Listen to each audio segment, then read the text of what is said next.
Okay. Hello. So just me this week because the way we're going to do this show is if Becca has seen the movie, we'll do a little before the movie kind of intro and then and after the movie one it'll be both of us. If neither of us has seen it, it's going to be just me and I'm just going to do this one after the movie. So that's how it's going to be going forward. So that's why it's just me this week. Because this week was a movie that my friend MC recommended to me. You're going to hear her name a lot because she recommends me a lot of fun movies. And it is Say Anything, which I probably should have looked up beforehand what year it was made, but you know. And I'm also filming on my phone, so I can't look it up. So that's great.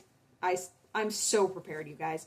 But yeah, so that's what I watched this week. And if anyone cares about my little crochet updates of what I do while I watch movies, haven't quite finished the second panel of that sweater yet.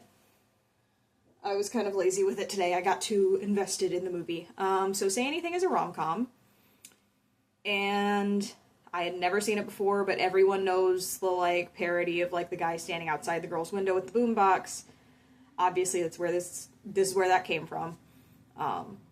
So, it is about, Lloyd Dobler and Diane, this girl he really loves. They just graduated high school, and she is, like, the brain. She is the one who is gonna, like, she wins this fellowship to, also, spoilers, obviously, but this movie is, like, almost, 30, 40 years old, so I don't think it's quite 40 yet. It's, like, 30 plus years old.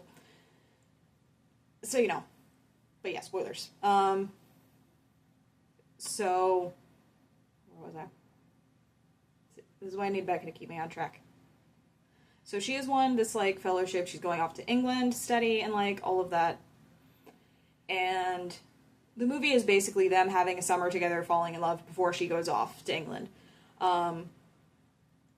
Lloyd Dobler is, like, the kind of underachieving, kind of, I don't know what I want to do with my life. Except he kind of does. He wants to, do kickboxing. He wants to either be professional or he wants to teach. We do see him, like, teaching classes to kids, which is super cute. And hey, teaching's a pretty stable career. I wouldn't knock that. Well, at least teaching stuff like that. Public schools are kind of, that's another issue. So it's the whole, they meet, fall in love, like, he actually gets the nerve to ask her out, and it's kind of really adorable, because she has no clue who he is, and he's just like, well, want to go out? And he is a little pushy, but also, like, you don't ever get the idea that she's not allowed to say no. Like, if she had said no, I get the feeling that would have been it, but then there would have been no movie. So she agrees to go out with him, and they go to this party, and he's, like, kind of, not quite social butterfly, but he's kind of the guy that knows everyone, and her whole thing is she doesn't feel like anybody knows her, but she, like, meets a lot of people at the party, she talks to people, and, people keep asking her, why are you going out with him? And her response is, because he made me laugh, which is super cute and adorable, and I love it. And there's not much plot-wise to talk about. Honestly, it's the normal, like, rom-com. They talk, they're really cute, they're adorable. Like, the plot, there's, like, the subplot of her dad has been, like, committing fraud for years and, like, is under investigation by the IRS, so she's, like, that's why the whole, third act breakup thing happens. She pulls back because she's stressed about that and going off to school. But, of course, you've seen the boombox scene, and, like, they do have the reconciliation. It's a rom-com. We get our happy ever after. And it's so sweet. Sorry, I don't know if you can hear that. My neighbors are being loud. It's fine. Great people. It's fine. I'm trying to film, guys. Whatever. Yeah, so it's, like, she pulls back, and I did like how the breakup was handled. Like, he was upset. He was very upset. They did kind of fight, like, not like fight, but they, like, had an argument a little bit. Honestly, it wasn't even an argument. It was, like, he was hurt and reacting, and she was hurt and reacting, but it wasn't ever, like, I think some shows and movies go a little too far in, like, violent reactions, and there was none of this. It was just a normal, you say stupid shit sometimes, and you're a little bit touchy and sensitive, and it happens, and he goes through, like, this really rough, like, depressive episode, and he is, like, calling her a lot and all of that while they're broken up.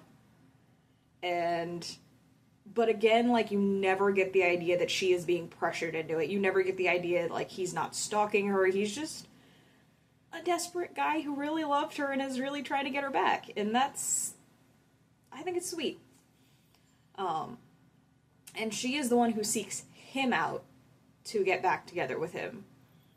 Which I also really liked, because, you know, he kind of left the ball in her court. Like, he made it clear how he felt, but he wasn't, like, going after her physically to be like, no, you have to talk to me. It's just like, I just want you to know I still care. Like, this is how I'm feeling. And that's fine. I like that. That was nice. And the ending is what really got me, because, you know, they did get back together. You know, she takes him back, and it's all that. And then the ending, you see he's taken her to visit her father in prison, because he's, you know, all of the fraud and the tax fraud and all that. He's in prison for a while, right as she's about to go off to England for this fellowship. And she initially doesn't want to talk to her dad, so he goes in by himself, and he's, like, telling her dad what's going on. And the dad asks if he's going to England with her, and he's like, oh, I thought about it, but maybe I should decide what I want to do. And the dad's like, you can tell he's thinking good. But then he's like, but then I decided I'm going to go anyway. And the dad has a moment. He's like, well, what do you even want to do with your life? And then Lloyd comes out with the best line I've ever heard. I know what I want to do with my life. I want to be with your daughter. And, like, I love that energy. We love a devoted guy. Like, that was just so cute.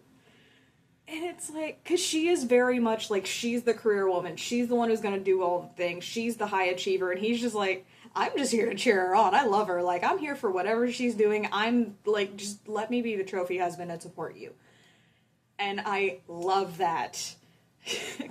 And another one of the best lines, her dad says she doesn't need distractions.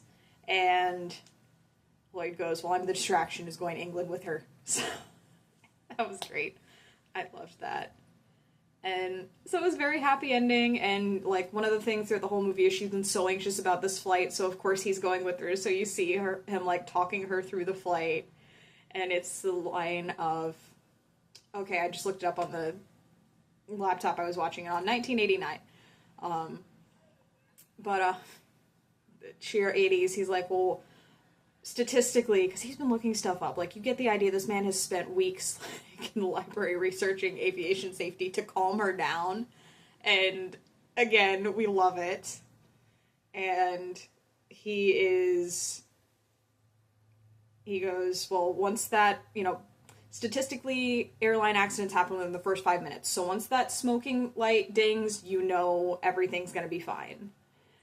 And she's freaking out and waiting for it, and then any minute now, and then it dings, and that's when it cuts to black, and it's like, it's just the perfect little bookend to the happy ending. Like, the light dinged, everything's gonna be fine, and everything's gonna be fine with them, because he is just so sweetly devoted, and it's adorable, and yeah, like, honestly, it's not a huge, exciting, like, plot-heavy movie.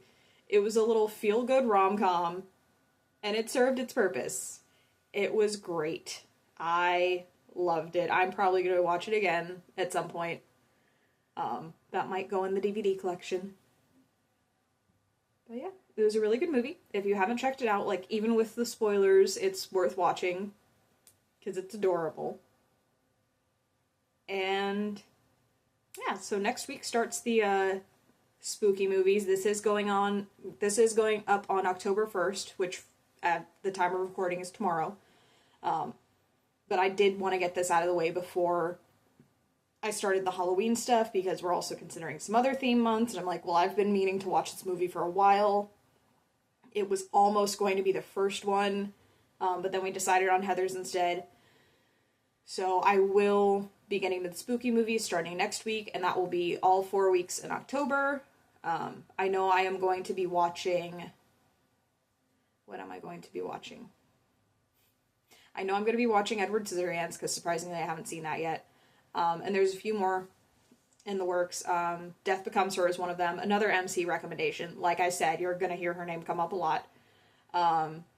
So if you have any ideas for movies I should watch, recommendations, if there's anything you want me to focus on more in these videos, like, do you want more plot? Do you want me to go into more detail of the background of the movies? Like, is there anything you want to see in particular? Or are you fine with me just rambling for 10, 20 minutes? So yeah, that's it. Look forward next week to the spooky season starting. We might also do a Christmas version of this. We've also thought about doing months of actors. Like, just do all of a certain actor's movies. We could do entire series. So again, if there's anything you want to see me watch and review, let me know, and I will see you next week. Bye!